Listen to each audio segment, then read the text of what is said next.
Louvado é o nome do Senhor, nosso Deus, Criador dos céus e da terra, que através do nosso Senhor e Salvador Jesus Cristo tem nos ajudado a suportar as aflições deste mundo, a suportar os imprevistos acontecimentos nessa terra. Deus é aquele que todo dia, em todo tempo, não tem esquecido de nós. Ele tem cumprido com o que ele revela através da palavra dele, que é a Bíblia. Ele tem olhado com os olhos em chamas de fogo em cada canto dessa terra. O nosso Deus, ele lembra pra gente, através da palavra, que as pálpebras dele não se cansam. Porque ele olha para todos nós com detalhe e sem perder um só segundo do que estamos aqui fazendo, pensando e agindo. Em todo o tempo, nosso Deus se mantém fiel para ele ser justo na recompensa de cada um de nós. Então, cuidemos de nós, meus irmãos.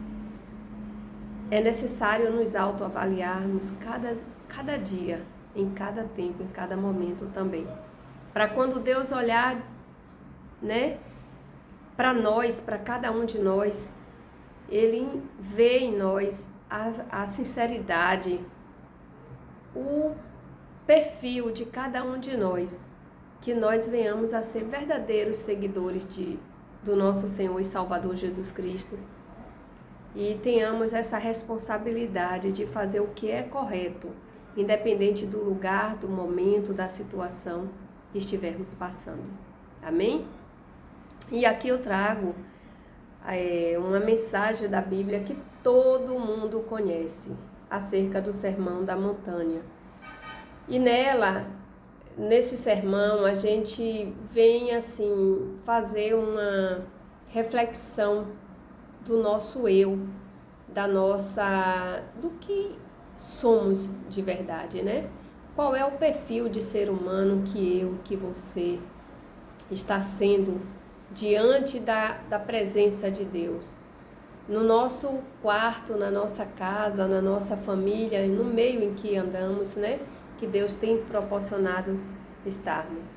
Então segue a mensagem dizendo: E Jesus, vendo a multidão, subiu a um monte e, assentando-se, aproximaram-se dele os seus discípulos.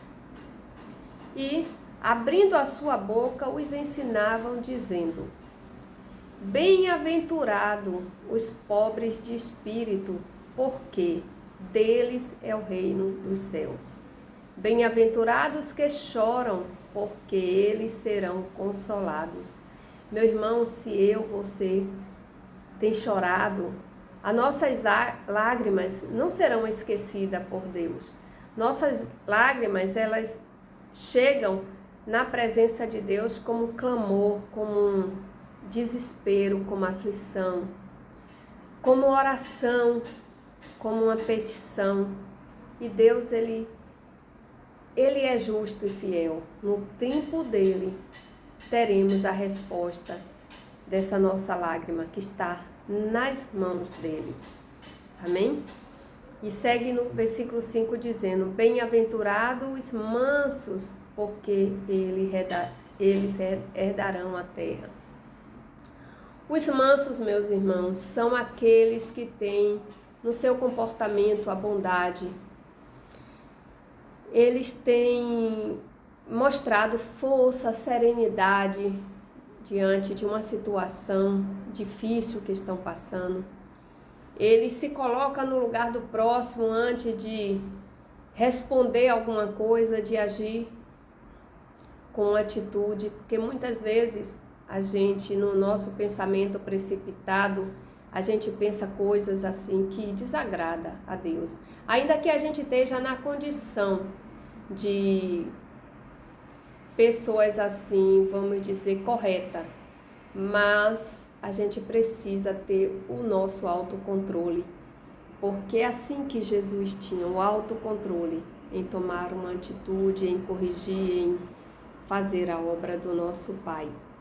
E no versículo 6, ainda do capítulo 5 do Evangelho de São Mateus, diz o seguinte: bem-aventurados os que têm fome e sede de justiça, porque eles serão fartos.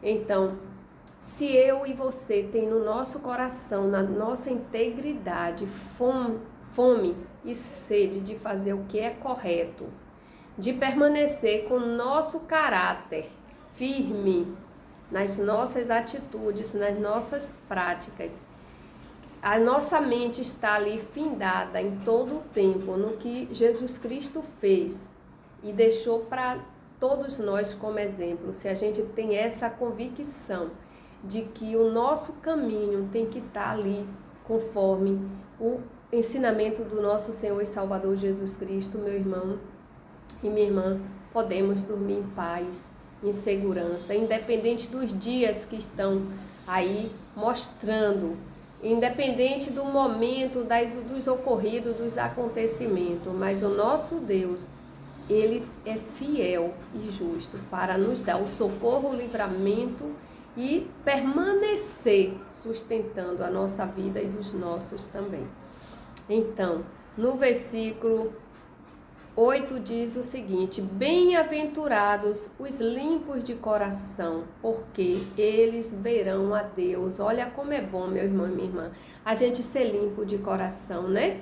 É muito bom ainda que esteja ao nosso redor pessoas confrontando, pessoas fazendo mal contra a nossa vida. É bom a gente guardar essa limpeza no nosso coração, essa limpeza no nosso pensamento, no nosso desejo, né? Essa integridade da presença de Deus, guardar dentro de nós o Espírito Santo, deixar o rancor, a mágoa, o ressentimento, a ira para o inimigo, porque ele que é dono dessas coisas. Quem é filho de Deus precisa guardar o que é de Deus no coração, que é a bondade, o amor, o respeito, a verdade, né? O desejo do bem para o nosso próximo, independente de quem seja. Porque a recompensa vem sem falhar, meus irmãos, por tudo que a gente tem guardado dentro de nós. E no versículo 8 diz assim, 9, diz: bem-aventurados pacificadores, porque eles serão chamados filhos de Deus. Onde você vê guerra, discussão, desarmonia, seja pacificador, traz a paz, mostre ali a verdade, a palavra de Deus, para tudo apaziguar e terminar bem. No 10 diz: bem-aventurados que sofrem perseguição por causa da justiça, porque deles é o reino dos céus. Meu irmão, a gente, para ser justo nessa terra, para ser correto, a gente sofre sim danos, sofre perseguição, aparentemente perdas, né, em todas as áreas da vida, mas permaneça, porque mais tem Deus para nos restituir, recompensar e trazer para a gente aquilo que é compatível com o que nós temos feito. E para finalizar, no versículo 11 diz: bem-aventurados sois vós, quando vos injustiçarem e perseguirem, e mentindo disserem todo mal contra vós, por minha causa. Então, meu irmão e minha irmã, a palavra de Deus já nos traz aí um refrigério de alma, porque nós somos bem-aventurados. Bem-aventurados é aquele que Deus promete ser feliz, ser recompensado, ser privilegiado no favor divino de Deus. Então, quando Deus olha para a terra, quando Ele vê eu e você, a gente perseverando, a gente, né, fazendo o que é certo, o que é correto, tendo integridade no nosso caráter, Deus também Ele prioriza a nos abençoar, e seja feita em nome de Jesus toda essa verdade, essa vontade em nossa casa, em nossa vida, em nossa família, em nome de Jesus e para a glória do nosso Deus eterno.